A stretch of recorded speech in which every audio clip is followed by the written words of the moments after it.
B'nei Mordechai v'Esther b'Shushan Avira Shamad Aleichem Haman HaRasha. Welcome to our Purim Seuda. This is an instructional video on how to do a special kind of Purim Seuda this year, which is called Poris Mappa Umevarach. You may say, what? Well, let me explain. First of all, Purim is a very stressful holiday. There's Mishloach Manot, there's gifts of food to friends. There are Matanot Levanim, gifts to the poor. There's reading the Megillah. There's so many things to do, and you also have to have a Purim meal. And the custom, when Purim falls on a Friday, is to do something special, which is to merge the Purim meal and the Shabbat meal. How does this start? So, Rabbi Federman, where do we start with this meal?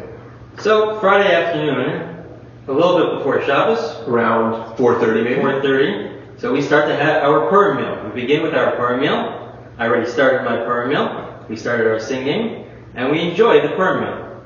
And then, as we get closer to Shabbat, let's say this year, 5:15 p.m., we say, Shabbos is coming. Somebody should light the candles. And then, the person who normally lights candles in your home, or the persons who light candles, should go and set up the candles and make that blessing. And then comes the special mention. Comes the Poris Mappa, which means covering things. So what do? We do a covering of all of the bread items. And we're about to make a Borei Pri Hagafen. We're about to make the Kiddush for Shabbat. Now, I would suggest that earlier in the meal, if you'd like to have a drink with your Purim Seuda, maybe a little bit of schnapps, some beer, sake, a variety of kosher options, but not wine. Save the wine for your Kiddush. And then make the Kiddush while your bread is covered. Baruch atah Hashem Elokeinu melech olam borei pri hagafen. Amen. And you actually say the whole Kiddush, starting with Vayichulu, all the way to the end like a regular Friday night. You sit down, l'chaim, you drink your Kiddush, and then you do not make a new hamotzi. Your first hamotzi covers everything. But you have just turned your Purim Seuda into a Shabbat meal.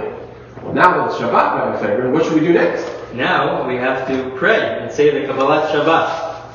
So we take a break from our meal and we pray the Kabbalat Shabbat.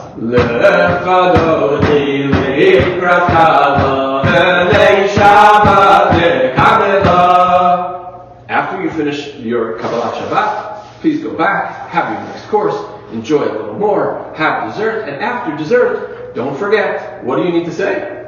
Benching.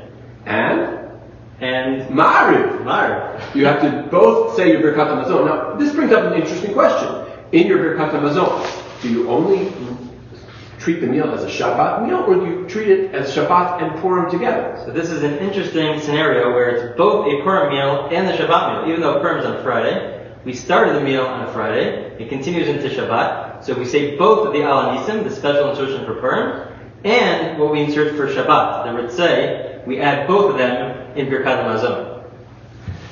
B'nei Mordechai v'Esther b'Shushan Avira Shamad Aleichem